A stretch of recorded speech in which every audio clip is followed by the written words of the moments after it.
Merhabalar. Kahvaltı.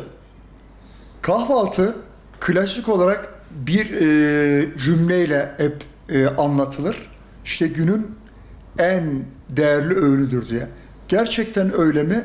Evet, gerçekten kahvaltı çocuklar için günün en değerli öğünüdür diyebiliriz. Kahvaltı çocukların ihtiyaç duyacakları, gün içerisinde ihtiyaç duyacakları enerjiyi ilk aldıkları öğündür. Çocukların okula gitmeden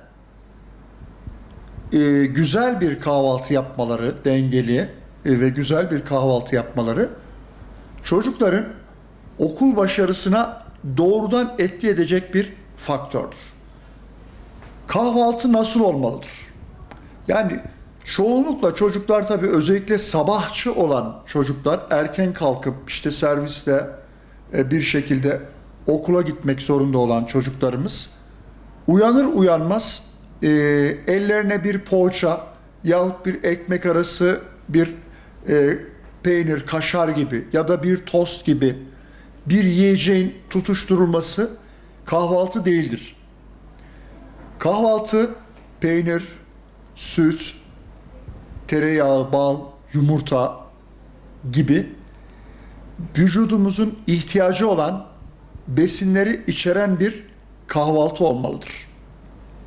Çocukların günde 3 tane, okula giden çocuklar için söylüyorum, günde 3 ana öğünleri vardır. Bu ana öğünler kahvaltı, öğlen yemeği ve akşam yemeğidir. Bunun dışında çocuklara 2 tane ara öğün tavsiye ederim. Bunlarda birinde, ara öğünlerin birinde bir tane meyve, diğerinde de ev yapımı, bu kek gibi, küçük bir kek gibi bir gıda verilmesi doğru olur. Ara öğünlere yalnız dikkat edelim. Bazen ara öğünler miktar olarak o kadar fazla sunuluyor ki çocuklara. Bu da doğru bir şey değildir. Miktar olarak fazla sunduğunuz ara öğün dediğimiz gıdalar, besinler çocukların ana öğünlerinde, yani öğlen yemeğinde ve akşam yemeğinde alması gereken besin ve enerjiyi maalesef almamalarına neden olabilir. Yani ara öğünde fazla miktarda gıda vermek ve ara öğünü ana öğünlere yakın tutmak doğru bir şey değildir. Yani çocuklar günde 3 tane ana öğünü mutlaka almalılar ve 2 tane ara öğün alabilirler. Kantin kültürü çocuklar için doğru bir kültür değildir. Ama kantin dediğimiz mevcut kantinlerden bahsediyorum. Yani içerisinde fast food'ların satıldığı, işte paketli ürünlerin satıldığı kantinlerden bahsediyorum.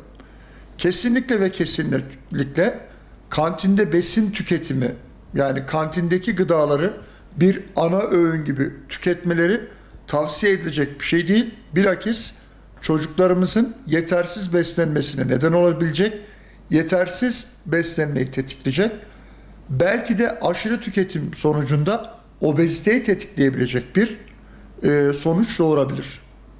Elbette çocukların yemeklerini ve yiyeceklerini mutfaklardan hazırlanmış normal yemeklerle, öğün yemekleriyle öğünlerini geçirmelerini, almalarını tavsiye ederim.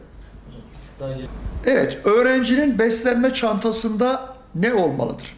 Ya bu sorunun aslında cevabı öğrencinin okulda tükettiği, okulun öğrenciye sunduğu yiyeceklerle ilişkilidir. Eğer okul çocuğa sağlıklı bir öğlen yemeği sunabiliyorsa, öğrencinin çantasına, öğrenci kahvaltısını evde yaptıktan sonra çantasına ara öğün olarak tüketebileceği, tamam mı? Böyle meyve yahut da işte bir el yapımı kek türü böyle çocuğun gün içerisinde acıktığı zaman işte bir miktar kuru yemiş gibi tüketebileceği, yani açlığını, o anki ihtiyacını giderebileceği gıdalar olabilir. Ailelere vermek istediğim tavsiye şu: doğru beslenme çocuklarınız için hem büyüme gelişmeleri hem okul başarıları için anahtardır. Onun için sabah çocuğu böyle alelacele bir tost yapıp okula göndermek, öğlen yemeği için ekmek arası fast food benzeri bir yiyecekle geçiştirmek gerçekten çok problemlidir. Çocuklarınızın hem okul başarısını hem büyüme gelişmesini menfi etkileyecektir. Eğer çocuklarınız okulda beslenecekse ana öğünlerini okulda yemeleri gerekiyorsa bunu okul yönetimiyle etkin bir şekilde konuşup bir öğün sunumu şeklinde yaptırmanızı tavsiye ederim.